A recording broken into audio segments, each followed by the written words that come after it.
2025, let me summarize Alice Bailey's perceptions. She says, in all probability, in quotations, there's a free interplay, better integration. But let's go back a little bit. Externalization of the hierarchy, it's a book. Consciousness aspect, the embryonic minds, all nations and the general public, disciples in manifestation, men of goodwill, processing. So there's like a process that was going on from 1957 to 2025. So that makes sense looking back now. This is like stuff that's spiritual and invisible worlds and stuff like that. With the hierarchy is the beings of like the solar system, like higher than our material realm. Just to sum it up, I'm not going to explain Alice Bailey right now. You have to look into it. Also, in another book, Alice Bailey predicted the internet, that they would be broadcasting the truth to all the world, and that is already, the internet is basically being fulfilled. So I think 2025 is kind of the beginning and end of the start of this. What she says is called the externalizing stage, but that there's nothing really conspiratorial to get into that. So they're just mentioning the vibration of humans. Jesus Christ, man of sorrows, acquainted with grief, because he is God in flesh. So he submitted to the vibrational state of humanity, the astral realm, that they do not, that's part of our, etc., our existence, not the hierarchies. 2025, fulfillment, creative freedom, working comes easier for the truth. This is kind of what she's saying in a quick, so a blend of wisdom based on knowledge, understanding based on intuitive perception, and identification based on alignment, esoterically comprehended, which means there are many words for the same thing, and there's different meanings for one word. You have to get the meaning before you get the vocabulary. It's not a theological doctrine. Utilization of the abstract mind, ancient archives like the astral record, solar logos, or the Akashic record. Solar logos, that's our solar system. It's beyond the solar system and the material, blah, blah, blah. I'm not going to get into all that, but mind of God himself. So she mentions mind of God.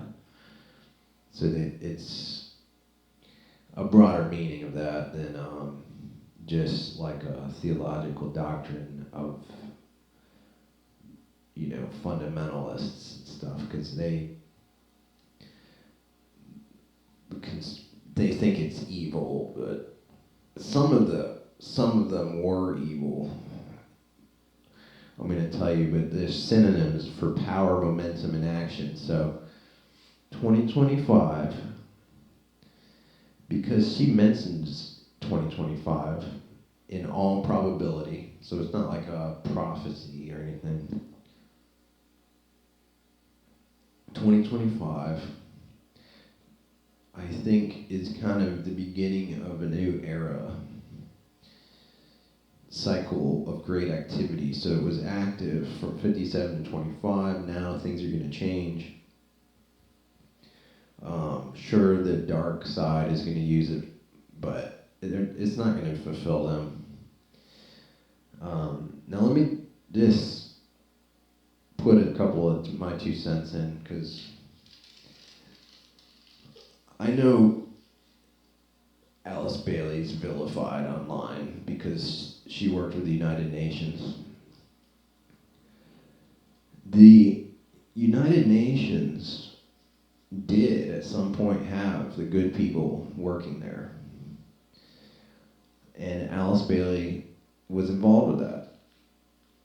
just like the Freemasons had good people, and they may still have some, but we all know where that's headed. But that's when you get too idealistic, and the internet people love to go there. So just my final 2 cents on this. Madame Blavatsky is sincere. Gurdjieff is sincere.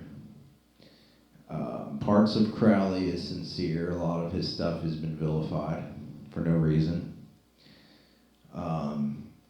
These guys were like rock stars of their day, so he did stuff for publicity. But I would go with Blavatsky and Alice Bailey, and also Rudolf Steiner. I was one of the first people to circulate his,